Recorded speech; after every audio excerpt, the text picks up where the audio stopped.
What's up, everybody? Welcome to episode 99 of EZPZ Podcast, coming at you from Studio EZPZ in Des Moines, Iowa. As always, pregnant pause. Joining me this week, Clem. What's up, guys? What's up, man? I'm happy to have you on. Yeah. Last minute confirmation to have you on because the power of video games brought us all together. But we'll get into that. Trey. What's happening, brother? Supplier of the video games for later today. And Nick. How's it going, guys? What's up, Nick? Happy to have you on. As always, let's get into some cool Des Moines stuff. That's why I want to start the podcast off. First off, we can share some cool memories from this place too. But celebrating their 5th year anniversary of about 2 months ago is UpDown here in Des Moines, Iowa. One of the best barcades in the region for sure, as far as game selection and ambiance. They have pro wrestling all the time playing. They have expanded now into Minneapolis, Milwaukee, and Kansas City. I thought they were from Milwaukee originally. No? From Des Moines, Iowa. Oh, it was really? Yeah. I thought that there was some barcade that had been it's like a big chain that like came here. Was that Barcadium and then that moved out, or? So Barcadium wasn't a chain. It was like there's tons of barcades called Barcadium around the country, but they're like somehow they all get away with being named the same thing. And then, Okay, that's what it is. Is there was something named like Down Up or something in like Minneapolis, and let's just or like, it's up down or something. Yeah, like that. yeah, like Up, it's like a code or whatever. Based like off isn't that Street Fighter? Yeah, that's what I thought. So UpDown is co-owned by Sam Summers, of course. We all know him from First Fleet Concerts. He owns Woolies, which is next door. He is also been in talks and been trying to come up with some sort of music venue that can hold 3,000 people. That's not Seven Flags. So he's doing awesome. He's always doing awesome things for Des Moines. There's some back in the day. I don't know if Trey knows about this, but the hardcore scene was always like kind of weirded out with him because he, owning First Fleet, he got to like snuff out the middleman or the little guys as far as like little promoters coming up. But he was a little guy once, and he's just trying to protect his I don't thing. think he was like trying to snuff anyone out at any point. It's just that There's he was no doing malice, well, right? you know. It was like he was doing well, and like everyone was like jelly little Right. bitches because we were all little kids, you know. And like For sure. also a lot of the First Fleet shows would make you sell like the little bands sell tickets in The order opener, to like right? lock in like a guarantee for these Right. touring bands and stuff. Which was the worst part of being in a local band, like 100%, was you would have to sell like 30 tickets to play a show, and you would make like $20, like something like a pittance. It was horrible. I mean, I don't think the opening band for like their first 10, 20 shows should necessarily make more money than like it's just gas, honestly. Well, I think that you If should they be have to doing it for travel. free, Yeah, that's honestly. what I'm saying. But you shouldn't be forced into this like weird like sales thing. Like I think that the more established bands, like maybe like a bigger local band like Crusader or something, Right. they should have fronted the ticket sales instead of little guys, you know. Yeah. But Because The like, ones that what are have the that little guys following. going to do? Like, who are they going to bring in, right? Right. dude, my dad would buy like 5 tickets every time, like, you know, Nice. and like bring one of his friends or Right. like, you know, like my sister, like shit like that, just like because it was a huge fucking pain, like legitimately trying to sell 10 tickets like that are like $10, $15, $20. It was ridiculous, dude. Like, That makes especially sense, when you're in though. a shitty death metal band. Yeah, so for people, listeners playing at home that may not know, and maybe even Clem, you were in multiple bands growing up. Just basically the one big one mostly. Like I played in a couple pop punk bands, but like as far as death metal, I was just in Terror at Sea, which was How do you say that? Terror at Sea, yeah. So and not the best. It's scary. Yeah. We later changed our name to Visions. Yeah. That's cool. I didn't actually know about Was that. Terror I at Sea only with knew- Mark Mark? Kemp. Yep. Dark Mark. Yeah. Yep. I remember seeing you guys quite a few times. So you may hear some glasses clanging, some ice cubes hitting glass in the mic, which is good because it adds to the whole ambiance of our podcast. But we're drinking some bloodies here and coffee for Clem, but Clem will get into some bloody maybe later. So we got some gaming coming up later, but let's get back into that barcade discussion here. So UpDown opened in East Village. I think it was October 2013, and it's not really. It's recent. I mean, yeah, 5 years. Yeah. So and it's always been down in that basement, right? Like it's always been that small area, which Yep. for us I know all of us kind of feel the same, where it's like, I love UpDown, but I hate going there on Friday or Saturday. Yeah. I mean, I really do like the atmosphere there, dude, but like, so it's weirding me out that they're opening another one before they fix all the fucking games, because like 9 out of 10 games are fucking broken. Well, I've got some cool stuff to talk about. Oh, sorry. That's true. So they are they're expanding to the upstairs, and they're not only like opening an upstairs and a downstairs, they're connecting the two properties. So it's going to have a stairway that leads both ways, not just that main front stairway, if you guys can recall, to get down there. Not the back one that's by where Taco Apocalypse is dead. The shady stairway. Yeah, like, that one like really does feel like you're going into some dad's basement. Yeah, it's cool. But they are opening this up, and it's going to mirror what they have in other cities, which is Minneapolis, Milwaukee, and Kansas City, where it's 2 floors. Upper stairs is more like a dining, but not exactly dining, but like it has a couple more tables for dining. They have food options there, which food and arcade games, I hate the mixture, but we'll get into that. And then they also, that 5,000 to 7,000 square foot property is what it's going to be like. So if you think about UpDown right now, I think it's only like 2,500 square feet. So they're doubling. Like at least doubling, if not a little bit more. They had to have some room for the kitchen and stuff, and so this expansion for UpDown is going to be happening. They say in January. That's a pretty quick turnaround from the announcement, at least. You know, it just got announced this week. Sam Summers just chatted with I think Des Moines Register's Matthew Lyman Cooler, which homie does a lot of all the music coverage for Des Moines Register. He's a really decent dude. Met him a few times. He comes from an alternative press background. So I think he's an Iowa native as well.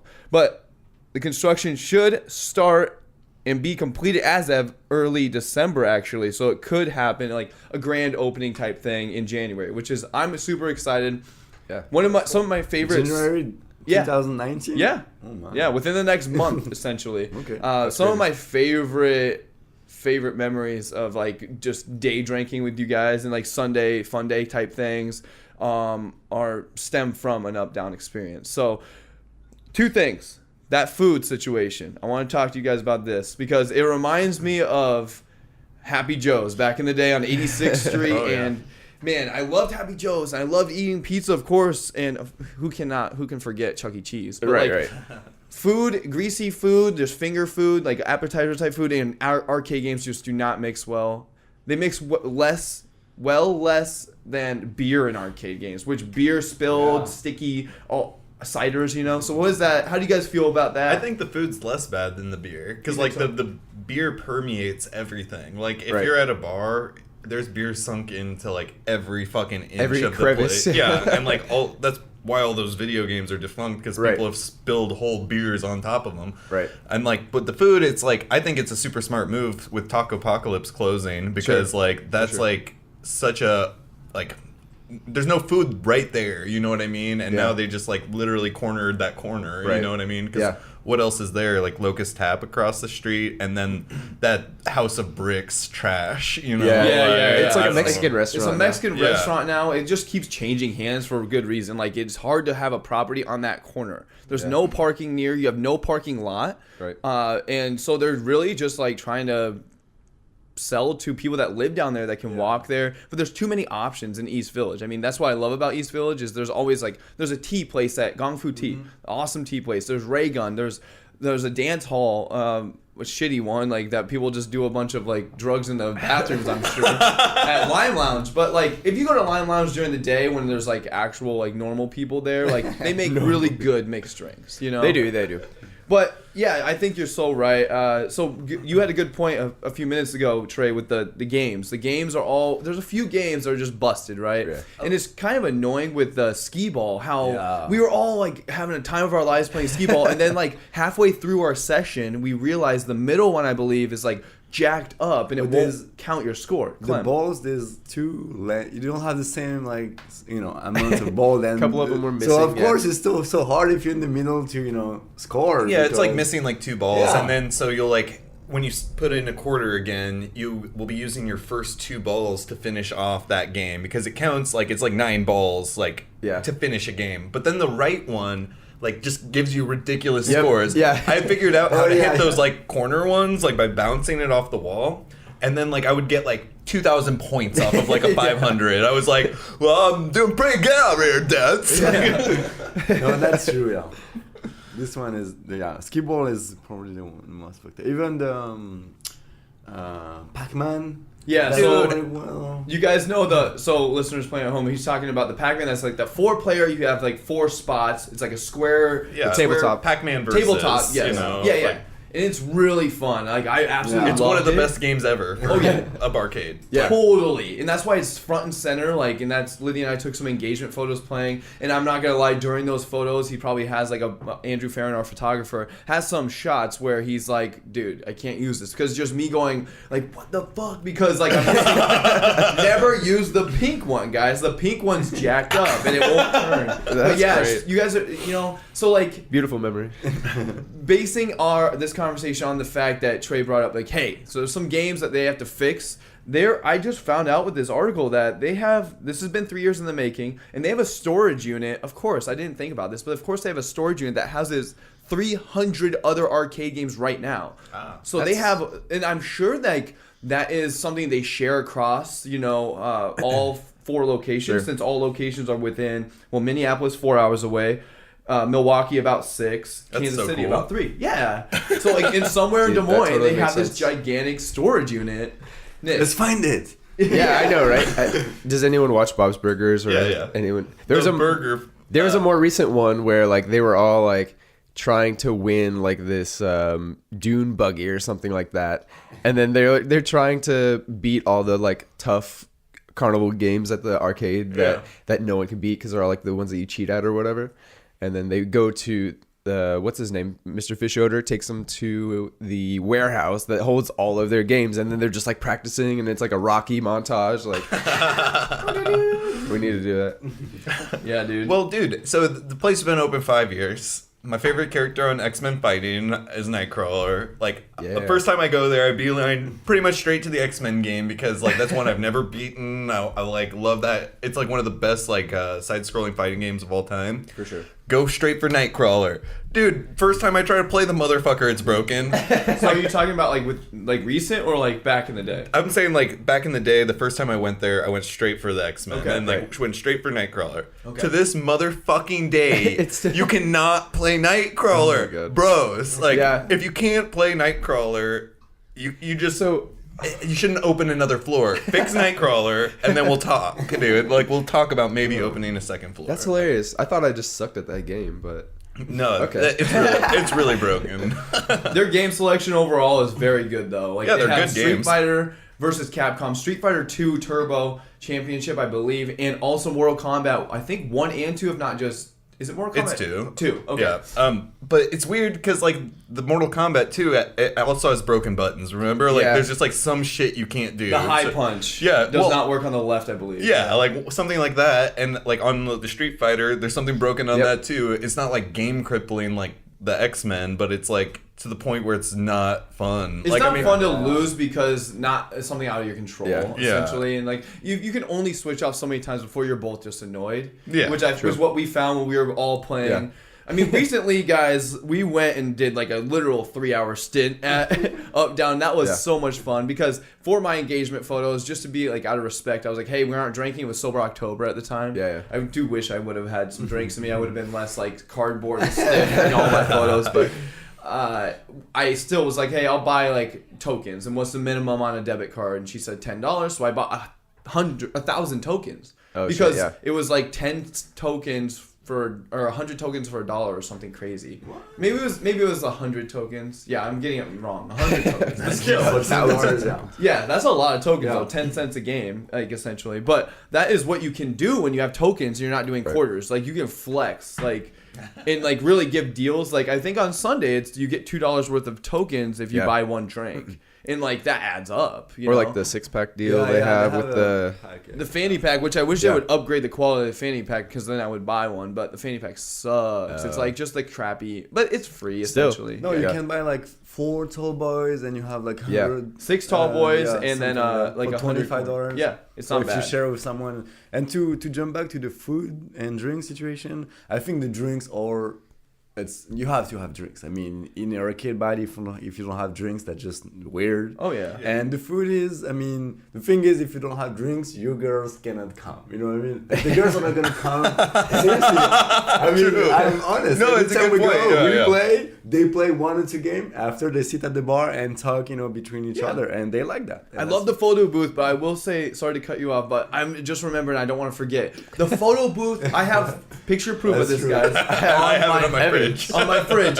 that the photo booth was better at one point in time. It was 4 photos. Now Yeah. it's 3 photos, and it is one UpDown logo now at the bottom. And I'm Oh, like, yeah, yeah. I'm salty. God. I'm salty. But yeah, dude, I think you're right. Food upstairs, I think, is what it is, but you can bring it downstairs. And it's going to be like pizza. It's going to be stuff that's easier to like eat than like finger food, Yeah, bar food. But go wash your hand like 10 times before. Right. Because Well, dude, like if they're bringing down like a plate of spaghetti and meatballs, that would be fucked up. But for the Yeah. most part, like if you flip a pizza onto the top of a game, it's Yeah. not gonna get. It might get up in the joystick, but the chances are smaller than if a drink got spilled on Yeah. the machine. Totally. It's weird to think about. Like I almost kind of just assumed that they would make the games waterproof or like try to do some sort of like a plastic That's thing true, over good it. Like point. it doesn't I really think make sense. most arcade games are built to withstand something Sure. spilled on them. That's why they have like the little around the nubs, like at the joysticks, they have like a little protective plastic covering, little, usually, yeah. and whatnot. So I mean, I think it's normal. Like I mean, people have been drinking and playing arcade games since like the 70s. Yeah, That's what exactly. what he's saying is like it's 2018. Maybe there's been some innovations on the arcade protective things, and maybe there's things that UpDown could do like to buy essentially Right. that would be like underneath and like protecting some of the technology. Yeah, for sure. Technologies. I think there's motherboards and GPUs or something. But Trey, you and I were having a conversation about a year ago, I think now, where we were talking about like one of our favorite games. I think one of all of our favorite games to play is the Simpsons game, right? Oh, The fuck adventure, yeah. like the beat 'em up adventure Simpsons game, yeah. like Yeah. Double Dragon type thing. And we were talking about like how much it would cost to buy one. I kept saying, dude, you're full of shit. You're full of shit because you were saying $3,000 to $5,000, and I'm like, you're for the whole you're machine. full of Yeah, shit. yeah, sure. Shut up. I was just kept because I remember like back in the day, my dad bought me Donkey Kong Jr. Yeah. and it was $300.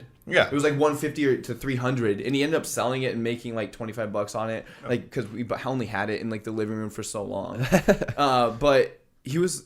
My dad's just so weird. He was trying to get my friends to come over and put quarters in it. Like, literally trying any way he can always to make a quick buck. If to anyone make knows some my money. dad, he's Eddie from Ed, Edd and Eddie, That's- essentially. yeah, That's Except so taller. fucking funny, dude. Oh, He just wanted to my drop dad it. used to buy boxes of Pokemon cards and have me sell the packs to my friends for Oh my $4 God. each. I mean, that's Oh, shit. actually Or I would $3 have each, $3. I would have been like up Yeah. in that, like for real. Oh, I like, made a ton of money. I had like no access to that, so like I Right, remember right. several times in that time period, like.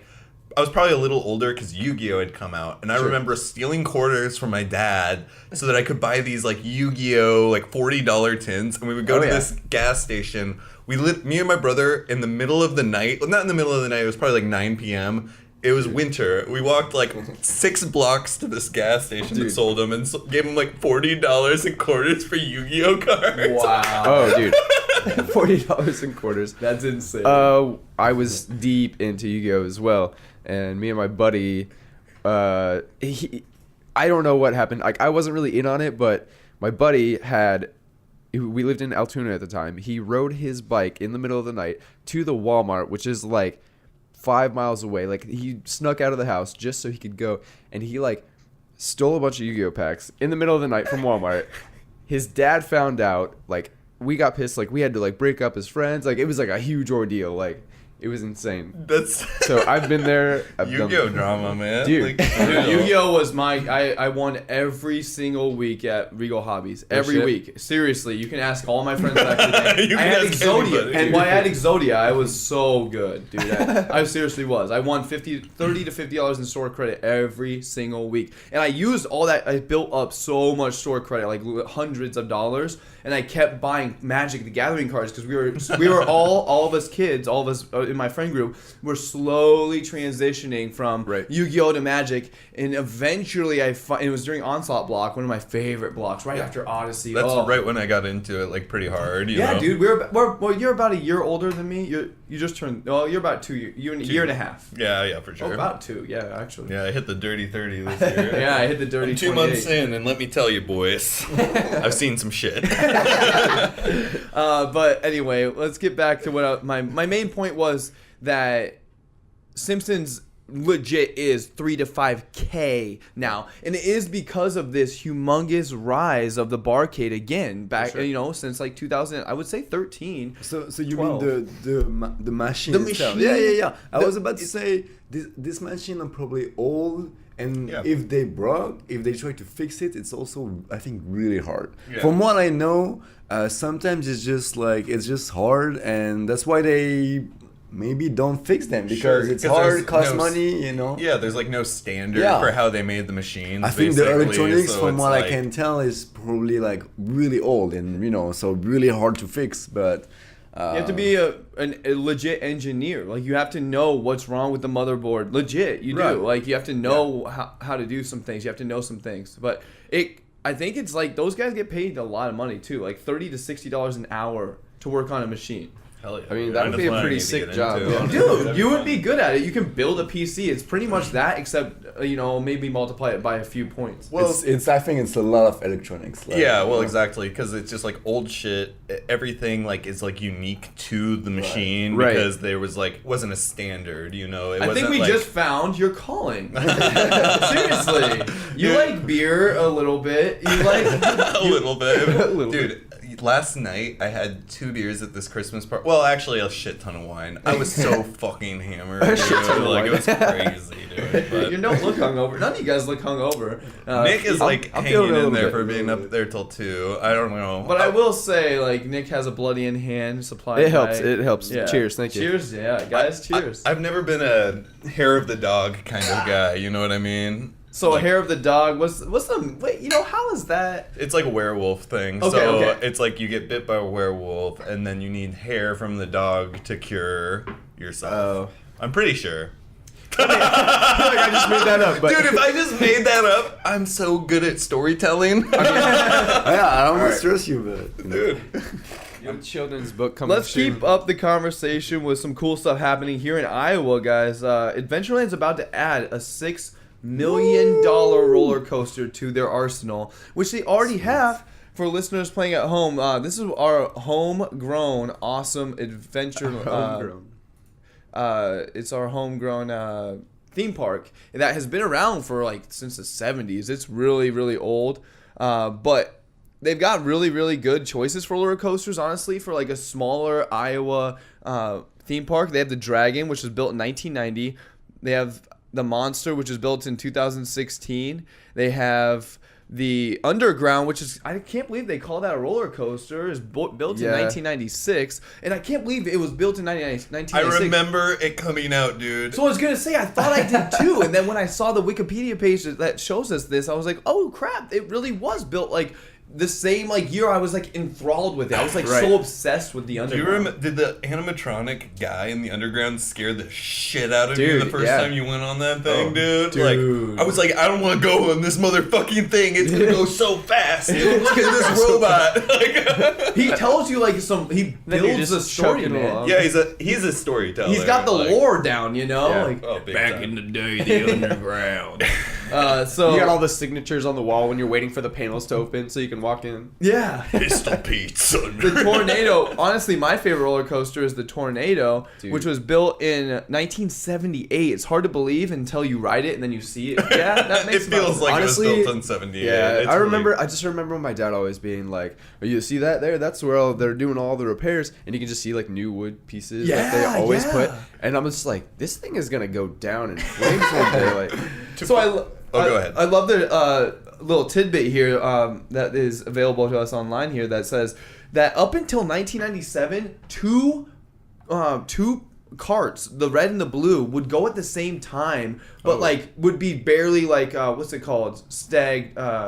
Staggered, yeah. They would be barely staggered, and then until 2010, there were no seatbelts. They just added the seatbelts. So Beast mode, dude. Yeah, well, dude. I mean, dude, a lot of that is just to cover their ass. You're not gonna fly and get sucked out of a roller coaster. That's not how gravity works. Like you're falling, you know.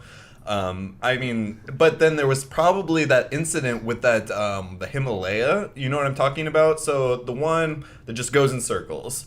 Basically, it would it's like a roller coaster that only goes in one like merry-go-round style circle, and it goes really fast. Oh yeah. And then back in the day, it would just immediately stop, and you would just start spinning backwards. But like some guy got thrown from it and ran over on the tracks and like died. Where is this at? So you know where the dragon is? Immediately to the right of the dragon. Like So it's not really it's not really a circle. It's more pad. I mean, it's around. It's circle, but it's like it goes over like little bumps, kind of. Okay. Like I had a video. you're like tilted at a weird axis. Is that what you're talking about? What's like that? Is it like you're tilted kind of at an axis? Not really, because it's more like you're just going over little bumps in a circle. I have a video. Like, yeah. It's like I can't believe you guys don't know this thing, dude. I'm trying to remember. Just by the fucking fishing thing, like a little fishing shack and the mirror room. Oh, okay. If you go a little further to the right of the mirror room, like we're at the Himalaya. Right, gotcha. But anyway, so I don't see any incidents. I mean, this is Wikipedia, everybody. Well, yeah, no,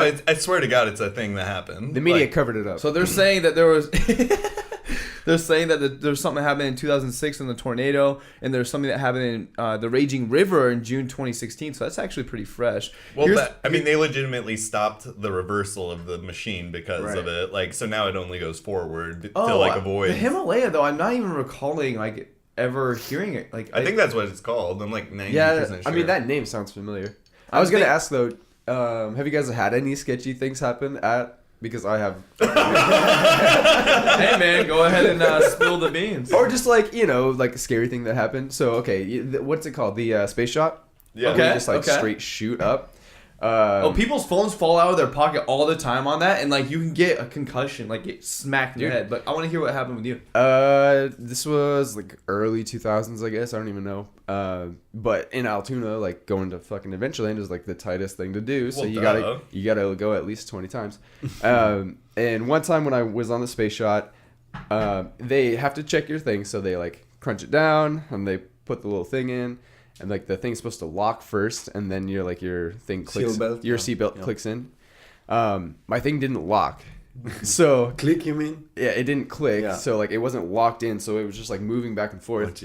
And so all I had was the little like seatbelt thing, just a little piece of. That's enough. That's enough, dude. Going like 80 miles an hour straight into the air. I mean, if it's enough to stop you from a car wreck, dude.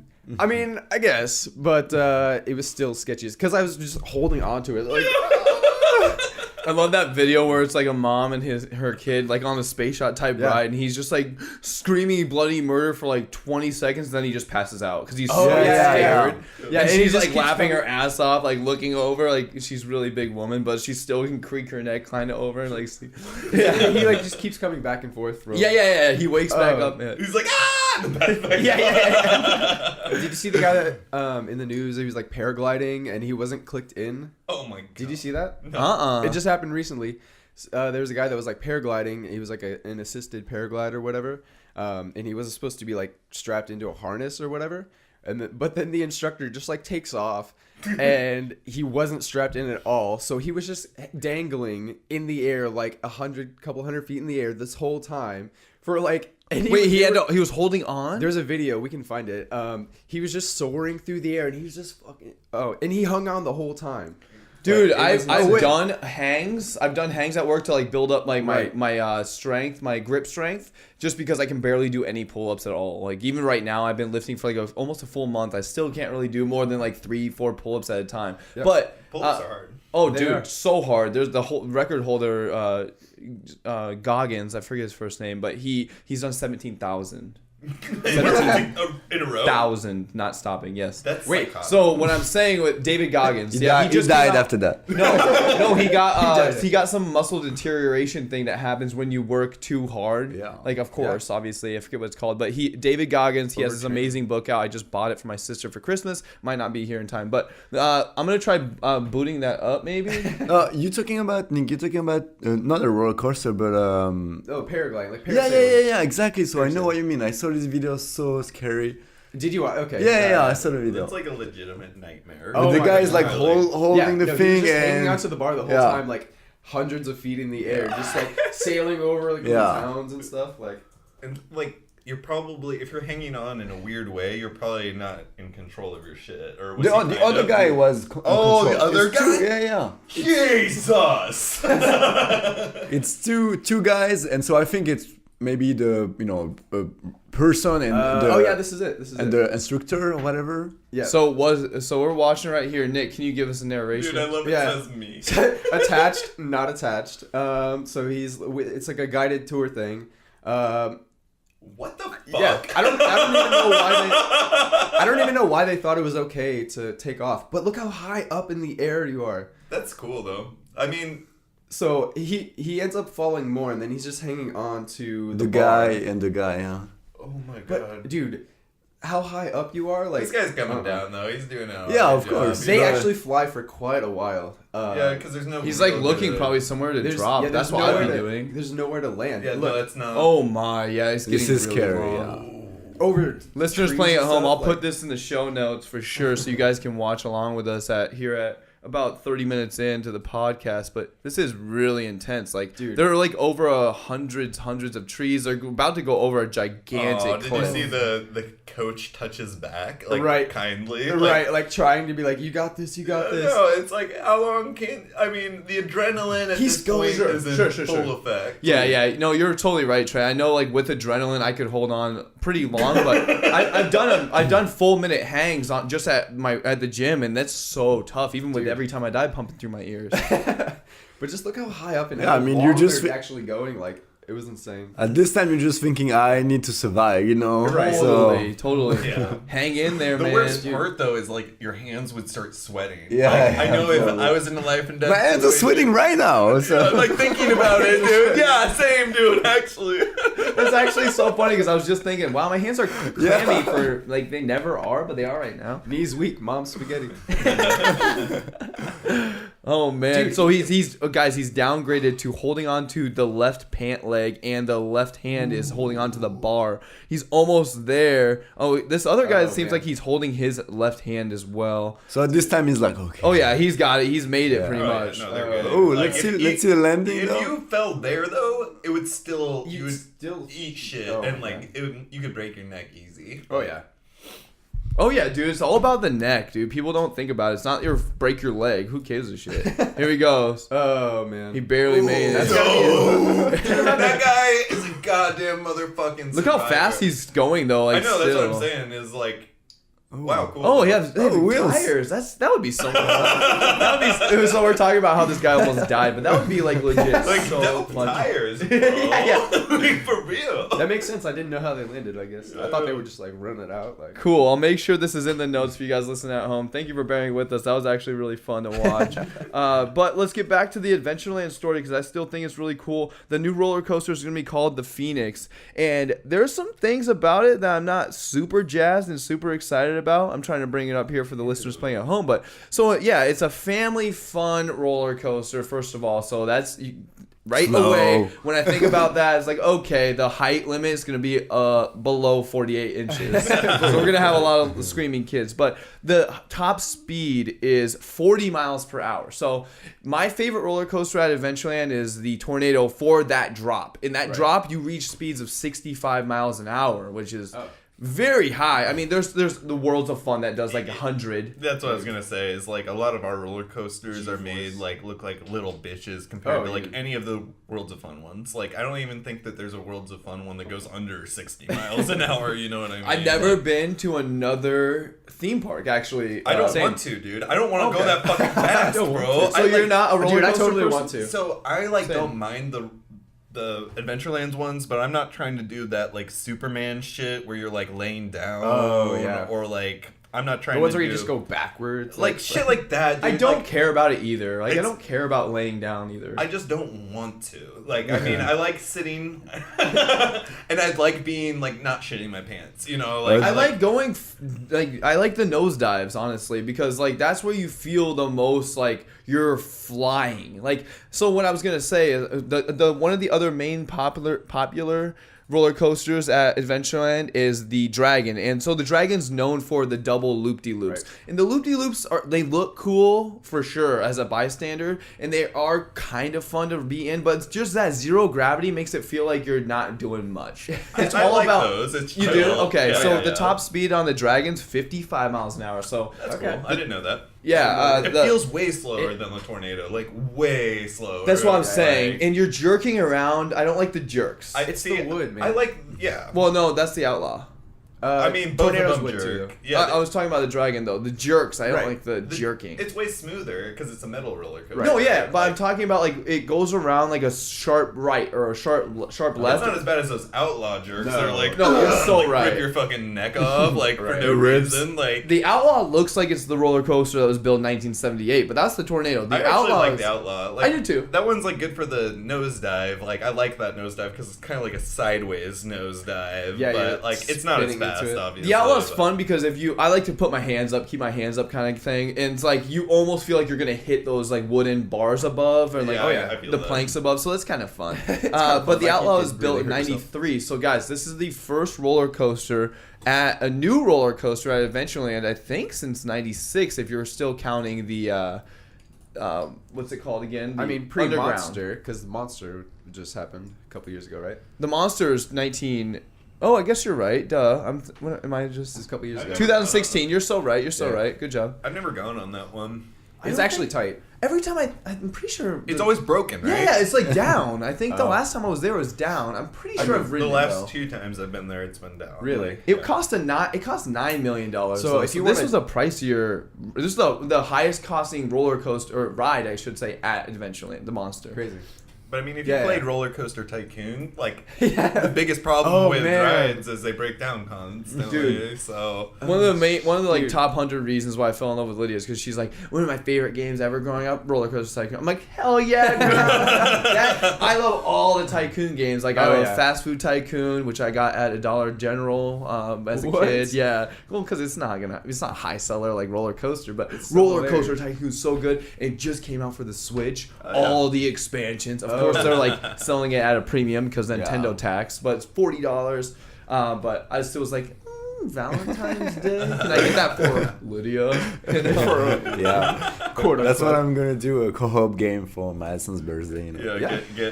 No, do I- Madison Diablo 3. Yeah. She would love it. She would love it. No, and I was about to say, I did a lot of roller coaster, not around the world, but we have Disneyland Paris in France.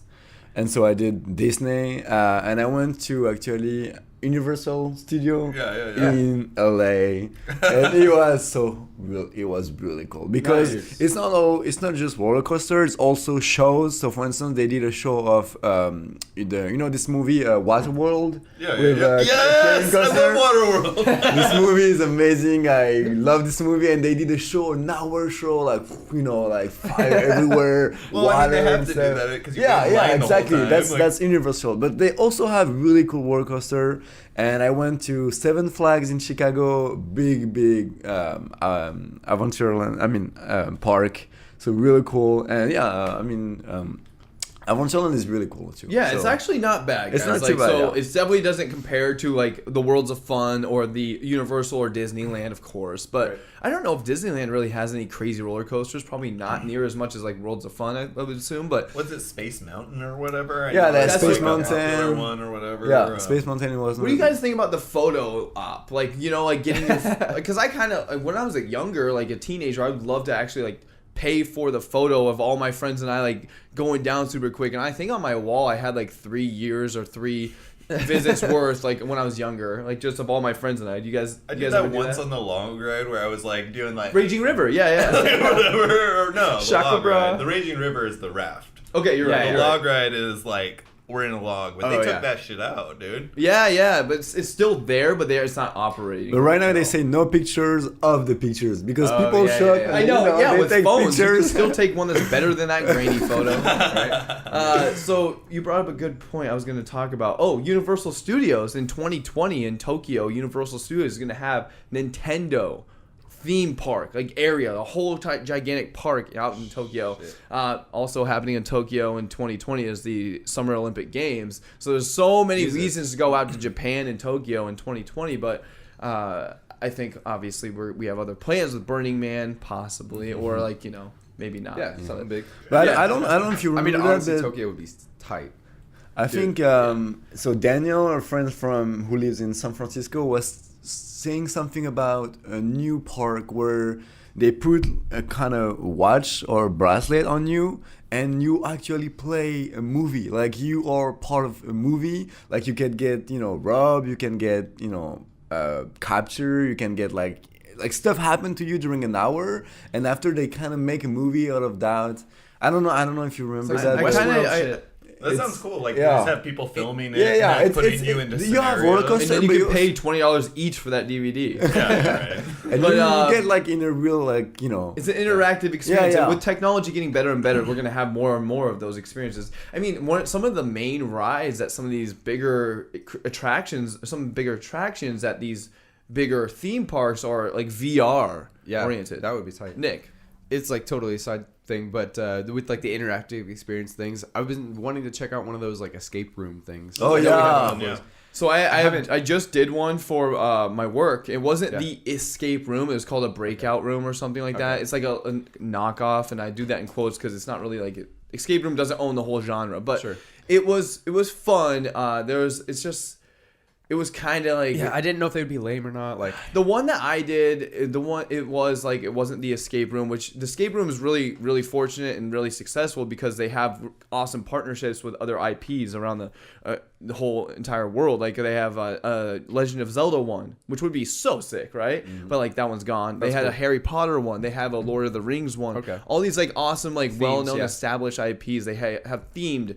And the one I did was like, the volcano is going to blow up on this island. You have to somehow escape with all your crew, and your crew is all the people in the room. And like it was kind of like just silly. There was a table with like magnets, and you had to like put a certain piece on the certain part of the table for the first part. And like obviously, as soon as we did that, I just was like taking the piece to go, where's the magnet? I don't give all of them crap. Yeah. Like it wasn't like an X marks the spot like situation. Right. And there's just like other little things like that. It's just like kind of gimmicky. Sure. And there's in the one that we did, the breakout room, you get as many clues as you want. Right. So every time we were kind of stuck, we used as a crutch. And I'm not saying like that's the fault of the whole situation, but like that's kind of what happened. It's like we just would use it as a crutch. It's a strategy guide, essentially. Yeah, exactly. Like, we'll play it until we have to spend 5 minutes thinking, and then we're out. But that's exactly. And nobody's really. It was like halfway through it was like a full work day, so I was fried. So it was like 2 or 3 p.m. I work at 6 a.m. till 3, so I was already fried, and everybody else wasn't like really like you could tell no one wasn't.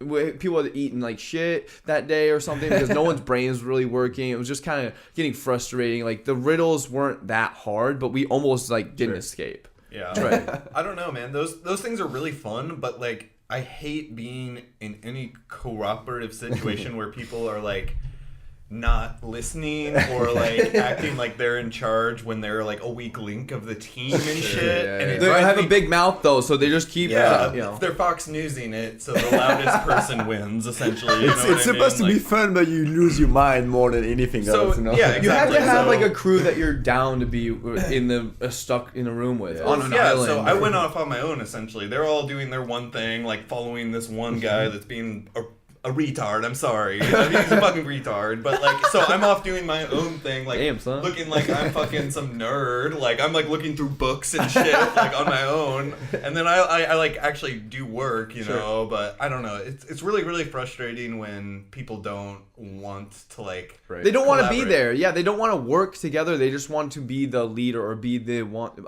So in my situation, I'm not trashing my team at all because I actually had a ton of fun with my team, and I think my intern at the time was on my team too. So it was like getting to know somebody that had just joined my team this last summer. And it was a lot of fun. I would like to do it again, but I would like to do it with people I know better. Like, and you don't really, the people I work with, I don't work with all the time. So like problem solving is not something that we do often together, but like, and so like there's weird like relationship situations and like that come up when you're working with people that you aren't generally problem solving with, or like aren't in that situation with. So I'm trying to dance around pretty much saying like you have to trust some people, you have to know people enough to trust them to like figure this part out while you try to work on this part, because it's a timing thing. You have 1 hour to get out of this like off this island. Well, dude, the good thing about you doing it with your work is like no one was like farting in this chamber, dude. Like I got farted, dude. Everyone was farting in this chamber, bro. And you're locked in, and I'm like shaking the door hand, like, get me the motherfucker out of here. Everyone's farting. Yeah, but you're locked in. So it's just to motivate you to find the clue. Yeah, you were just trying to motivate I need to go. Dude, they shouldn't have given nachos in the lobby. So you did the escape room, right? Yeah, so we did like a secret agent one where we were basically looking for a criminal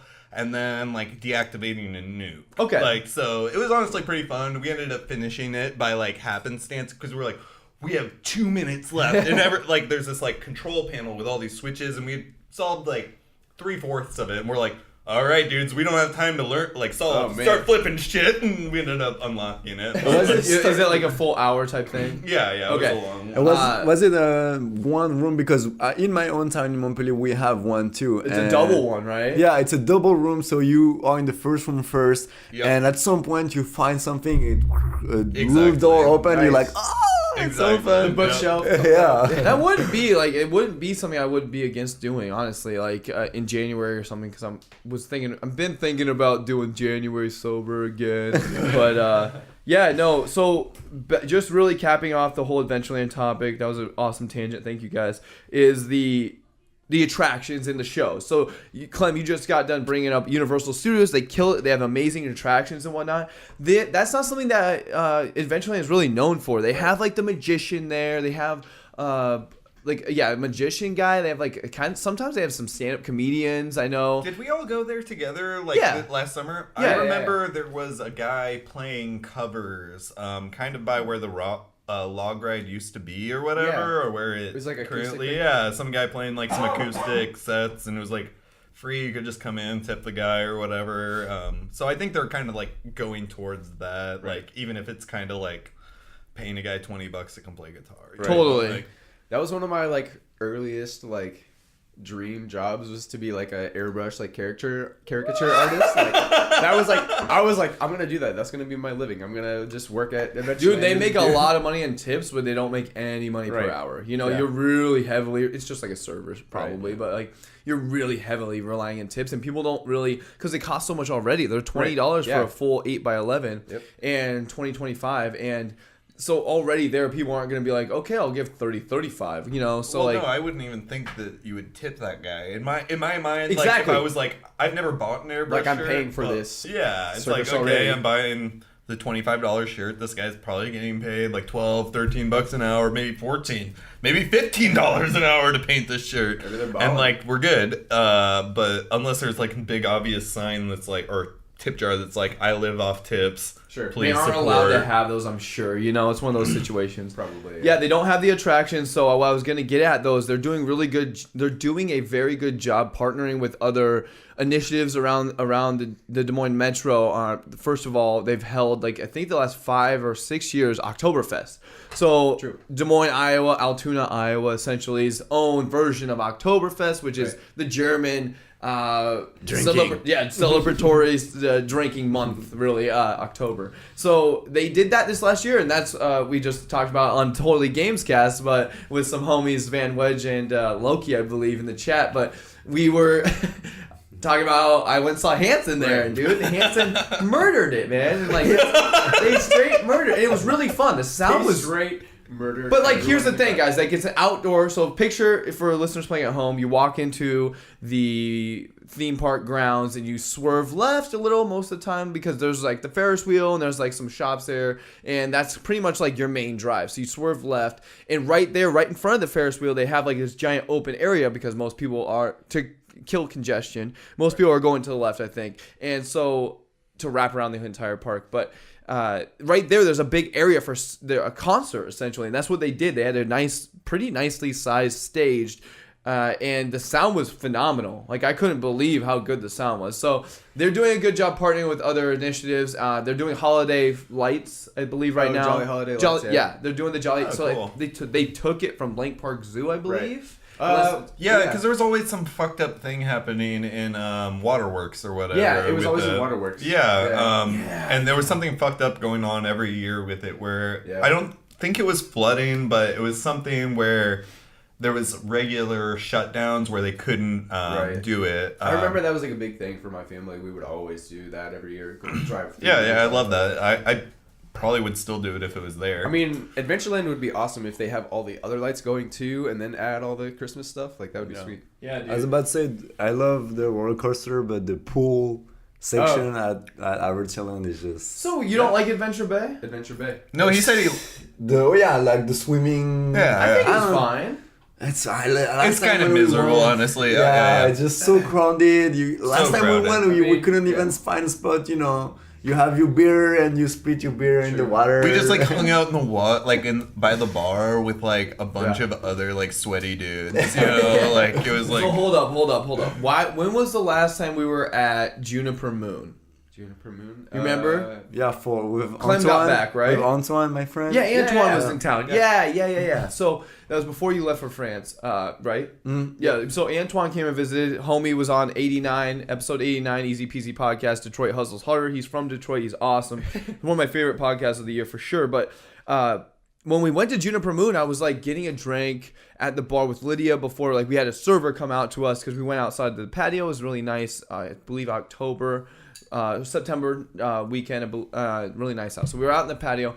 I went up to the bar. Who was at the bar? The fucking ripped, like ridiculously handsome piece of shit asshole that was the bartender at Adventureland Bay 2017. That was the biggest prick to anybody that didn't have tits. Like seriously, he was so fucking rude to me. Like when I went up and ordered me and Lydia a strawberry daiquiri because that's what they like sell a ton of. It's summer, right? I want something fruity and sugary and whatever. Cold, cold, ice cold. And he was just such a dick, dude. Every time I order that dude, I would like watch. It's so busy too. I think that's one of the main complaints too with Clem for sure for me is that it's so ridiculously busy. It's like, holy crap, man! Dude, are we gonna ever get alcohol in our bodies? I seriously love it when people give me an excuse not to tip. Like I'm like a good tipper. It's just like I just love it. I'm just like so. I had an Uber driver come to my house the other day, and he's like, hey man, you might want to check it, like in a rude way. It was like, hey man, your pin's showing like down the road. I'm like, oh, I just have it set as my address though. I don't know. I don't know what the fuck's up. Sure. He's like, well, you should check it then. And I was like, I just like took my food and didn't respond to him, walked in, and it's like, thumbs down, $0, bitch. Like, suck my dick, like for real. Is it Uber Eats then? Yeah. Okay. We use that shit all the time. That's Uber Eats, That another thing, but has anyone caught up on or watched all of Black Mirror? Ooh. Yeah. There was another episode I just watched recently where like it was like the whole world is based on votes up and down. And that swipe up, swipe down. The San Fernando Valley one or whatever. Yeah, it's like the rating she needs where to go to a like, wedding at the end. Yeah, exactly. She can't. Yeah. Right. And that reminds me of that totally. Like she ruins the wedding. You downvote that. Yeah, she's like keeps getting downrated, and she goes into this kind of like shame spiral where she like stops just like is freaking the fuck out about her. Like she was like a decent rating, and then just like is spiraling down. And then she got invited to this girls' wedding with a high rating, and then like just ruins the wedding because like she like freaks out. So she loses her mind because she breaks stuff whatever because she was a good. I mean she thought she was a good person because of the rating, right? And she downgrades. So and her friend who was her friend before.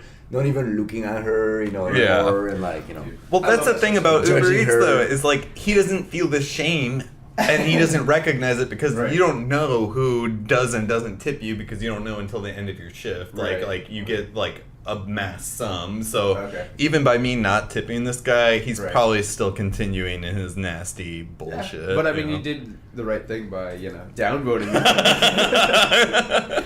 Yeah, I feel bad doing that though. Even if the driver. So here's shitty, by the numbers. If you have a below a 4.9, you get less chances to take other rides. So it's literally life or death. Like for those people that do this full time. That's the first time I've ever had to do it in like how many years of like using that. Definitely app not bad. Like, I know for a fact you tip very well. Yeah. I live off of tips myself. That's what I'm saying. Industry, yeah.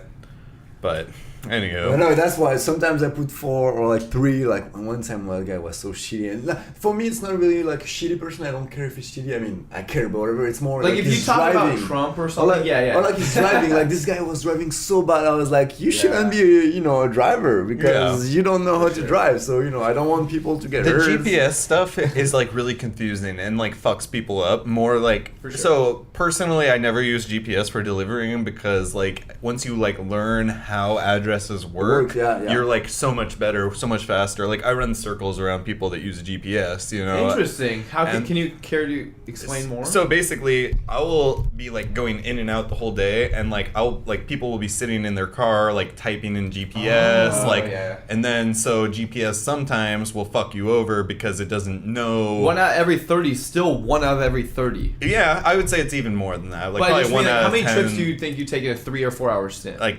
20 probably. That's a lot. I'd say like if you were going slow, probably 10. But I'm a quick driver, like like a few shortcuts around the town and stuff. So that'd be kind of fun to just like make a small kind of a documentary series because I've always had lots of interest in the service industry, but like I'm kind of like I would be scared to jump in. Like I would love to document or be what's it called, a ride along, like with a police officer, like a ride along with a delivery driver, or like a ride along with like a bartender along with a bartender, because I'm always so interested in like ways that they can cut corners. I love the efficiency standpoint of it, like looking for. Oh, dude, I like that idea. That's a cool idea. Yeah, well, let's table it because you and I we'll do got blossoming ideas up in this yacht. But we've been talking for almost a full hour about some awesome things. Like seriously, we kept it really awesome with Des Moines and Iowa here this episode, and we had some sick tangents. This is one of my favorite ones of the year for sure. Episode 99.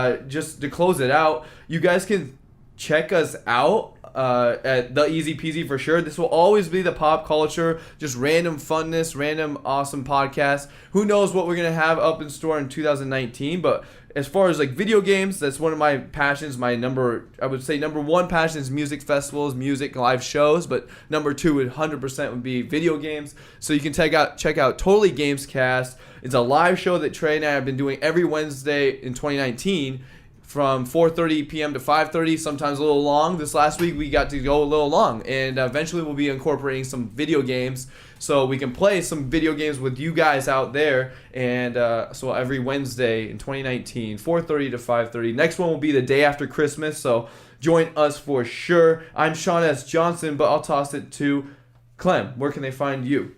Clem Chicks, Instagram.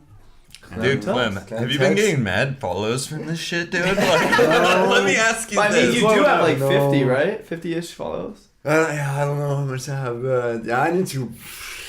Well, my ask for you guys is that you repost this podcast, because it's only gonna grow organically. It can't only grow from me and my friends. Like, and you guys have other. I know for a fact when Nick posts, he has, I think, Tony Neff. Oh yeah. So I think Shayna's brother, right? Yep. He will listen with Nick posts. So Nick has to repost. It does. Well, I just mean that's one. That's at least one right there. I can quantify in my head right now. But so Clem Tucks on Instagram. Nick, where can they find you? Bazooka_Nick on Instagram. He's got the big show coming up in May, guys. Keep your eyes peeled. He's got a show. Where's it at, Nick? It's at DSM Brew for the month of May. My first solo show. Start saving your money on it. Huh? Have you started? Yeah, kind of actually. You should get Do you have a way theme ahead yet? of it. I have no, exactly. That's why I did it so far out, because I could have done it a couple months earlier, but I actually literally I'm at ground zero. And I had nothing ready, so I was like, I need as much time as possible, and I have like a lot of cool ideas of shit I want to do. I want to make some merchandise to sell because pins, baby, pins. Let me know if you need help, brother. Yeah, for sure. Because I got a pin hookup. I made you guys. I made their wedding pin. That's true. Oh no shit! Yeah, that was a great pin. Honestly, that was insane. Thank you. Yeah, I legit designed that from nothing. Yeah, that's on my backpack, like Hell right yeah. in the middle, dude. Yeah, that's awesome. Thank you. Cool. So May, we'll lead up to it. Every episode, we'll lead up to it for sure. And that you're gonna have a gigantic turnout. Think about all the fam. Well, see, that's what I was saying because they've said that they've because there's an opening show the first night of it. So the first Friday is in Des Moines, and any art scene ever is a thing for art culture. For sure. First Fridays in San Friday. Francisco. I know a friend of the show, Daniel Turner, talks about it all the time. Yep. So that technically is the night it's on, and it's only for a couple hours. But they said they've not had great turnouts before, so I want to pack. We're literally gonna have 60 people from just the friend group. I want to pack it. It's gonna be Well, great. dude, even if it was like a very small amount of the friend group, there would be like 20 people there kids, easily, yeah. you know. So it'll And it's feel not a good big for place sure. either. Do you so- know where Des Moines Brew is? It's in the same building as the 300 Craft and Rooftop. Oh, no way. Yeah. Holy With the shit. gym. That's a primo spot, dude. It really is. Anywhere south of MLK for the next 5-10 years is going to be humongous, dude. That's why it's Yeah, it's blossoming. growing. Yeah, definitely. Des Moines creeping into southern. Well, basically anything on the edge. That's where East Village was. Now anything on the edge of East Village is going to be big, and it's just going to continue outwards like that. And That's a really kind good of point. same from the Ankeny epicenter. It's Right. going to keep growing out from Ankeny. Same with like West Des Moines until it's like a big one city. sure. You know what I mean? I mean, Wow. even for me, Altoon's really- doing that. Waukees doing that. Yeah. Everybody's. it's so interesting. Wow. even you guys for have me, a good since point. I moved here a year and a half ago, I saw so much things Yeah. new constructions. So yeah, when you know. go home, dude, you could easily tell your family and friends no, Des Moines is literally top 3 cities for millennials to move to, which is and those lists are only do so much, but they may create 1 to 12 to 50 people to move because those lists live on the internet forever, right? When Forbes posted 2016 top 50 cities to live in, Des Moines top 3. I think there were 3 or 5 this last year. That stays on the internet, and Forbes is really respected for finance and whatnot. But Nick's got that show that's really sick. Trey, where can they find you? Twitch.tv/TotallyTrey. Hell yeah, dude. Next week we're playing Ashen Monday. What is it? What time do I get on there? 3 to 7. 3 to 7, Monday, Wednesday, Thursday. 3 to 7 every week. So Ashen, yeah. some Cool. Dark Souls look-alike, but kind of more story oriented. So it looks cool. And I just want to say one more thing about video games, and which it's really interesting for me right now. Is I was playing when I was younger, and so maybe you shouldn't talk about that. But I just bought a PS4. I just wanted a new console, so I was like, I'm gonna buy a PS4. And so I started playing again. And right now that I'm an engineer, I'm doing a little coding and stuff. I can really feel how they spend so much time. Some of the game are way more well designed than other games. For instance, I've been playing a little bit NBA 2K19, and the game is just not well finished. Sure. You can go back. You are in a menu and you can't go back to the previous menu. I'm you need to quit, go back to the the home page. Sure. I'm come on, that's easy, to fix. Those games and, are just on yeah. a cookie cutter, dude. I just They're just putting a new name, Right. a new artist, And so and some game like Spider-Man are they so well designed, and I can feel they spend time to Those things take years. And the coding situation, because it's just coding. I mean, it's literally just and to go on a graphic tangent design, but- before we end or whatever, a lot of these games are being especially the sports games and stuff are on these super strict guidelines that are totally unrealistic. They literally get 3 Right. to 6 months to Right. create it's these. absolutely impossible for them to do what they want to do with the game, Exactly. and they have to just keep patching Right. them. They So if have you're a playing- list of 50 things they want to add every year, and they're literally trimmed down to 2 to 3. Right. 2 to 3 things, and the team. It's really demoralizing for the team. The creatives behind this are just dude, I'm only here for the paycheck. I'm grinding my ass off because I can't expand. I can't do anything to my vision. It's a corporate thing, Totally, yeah. Well, and that's why we keep getting sequels and shit, and these demands being placed on creative people that probably don't necessarily even want to make a fucking sequel for a game. Sequels for movies is one thing. You can't really understand.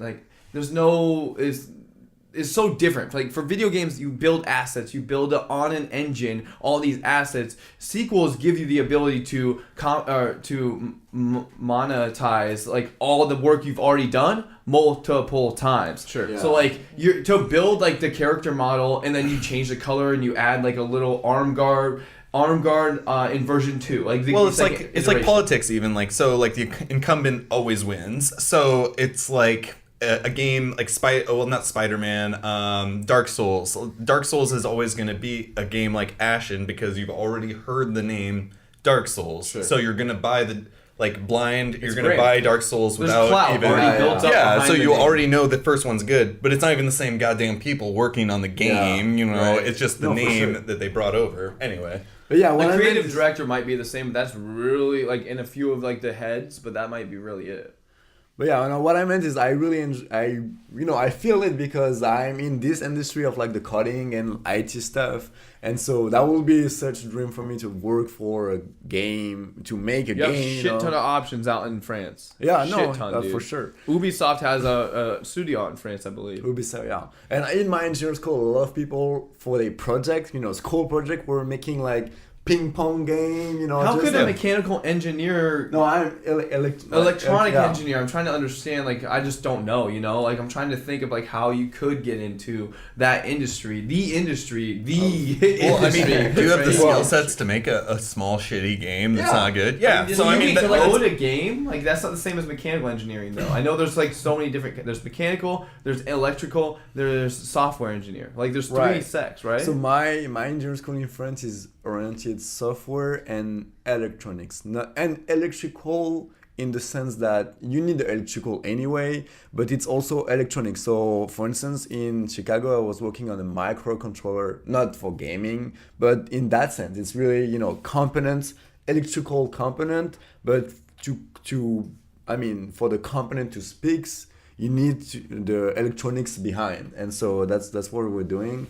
And so I just really enjoy. I can feel how many hours they put, coding, testing, and at the end, when you see the credits, you can see all the tester. I'm like, what a good job, tester, video game, that'd be sick. And there's 30, 40 testers because of course it's really hard to make a game too easy and too hard. You need to find this nice, in middle between. ground. Yeah. Like we were just talking God of War, it's a little too hard. But honestly, even on the second difficulty, I believe it's easy, medium, hard, God of War kind of like thing. So there's 4 difficulties. The second one, medium, which is why I play all my games on. I never turn it down ever unless I get severely stuck, which I can't even recall the last time. So I'm playing on medium. Clement and I are both playing on medium. We're both struggling. Like it's hard. Yeah. Like I'm used to playing on medium and not really dying often. Like maybe at a boss here and there. Like throughout my hour 3 in like a 12-hour game, I might die my first time. This I've died like 3 times, just like baddies, like just like goons essentially, and it's just awesome. It's really cool. We'll talk about more though on Totally Gamescast. I'm hoping to complete the game by December 26th, 4:30 p.m. to 5:30 p.m. on twitch.tv/TotallyTrey. We will. I've been doing killer job boosting before the podcast. I have timed posts I already have them ready for Facebook and Twitter, and I post on Snapchat. My Snapchat didn't post this week because we were in Trey's basement, I think, so I didn't have signal. I'm trying to understand why, but we threw out some homies, Ron Koffel, Nick Gandy, here on the podcast, Mitch.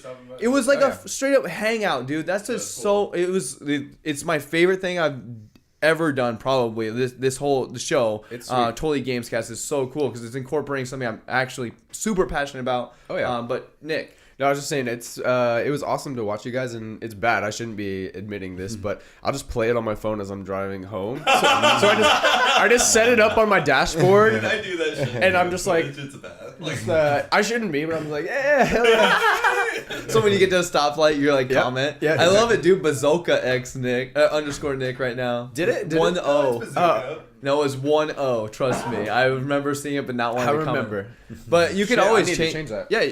Well, I don't know. Can you change your Twitch handle? Yeah. Okay, cool. You can do it, Nick. But yeah, catch us, guys. The day after Christmas, we'll be talking about a lot of cool shit. We're going to be talking about our end of the year list. Oh, yeah. So that's what I was going to get in. Just to cap off this podcast, I hope you're still listening, guys. I know like 10 minutes ago I said we're closing out, but we had awesome tangents here. So I'll make sure to put it in the notes that we had those tangents at the end. But the episode 100 next week will be our end of the year list. It's my favorite podcast of the year because I get to talk about with my best friends ever, like that were all my favorite video games, all my favorite music, all my favorite movies, every piece of content I ingested, I get to and digested throughout the year and like thought through and like I'm still only playing besides a little bit of AFI this morning. But I'm only playing Bay Faction right now. So I can't wait to talk about Florida Guilt. Just came out on December 11th. Just this last Tuesday.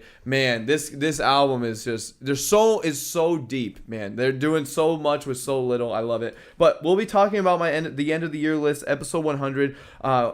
Don't expect the twitch.tv/Shaun S Johnson upgrades just yet. I'm gonna work with Trey throughout January, so you can expect some cool upgrades to the podcast for sure. Possibly doing a duo live while we record type situation. I have to work with Trey, like I said. He's been teaching me a lot with OBS when we just do Totally Gamescast, which will be every single week, every single Wednesday. It's a lot of work, and so it's a straight up passion project for me, and I know for Trey, it's 100% like my favorite thing I've ever done, for sure. So you guys have... God, turn off the fucking recorder for the love of God. Well, we're about to go play some Super Smash Brothers, motherfuckers. Super Smash Brothers Ultimate. We'll catch you guys later. This has been EZPZ Podcast, episode 99, and we out. Love yeah. Sorry, dude. What do you mean? Fuck up, John. Go.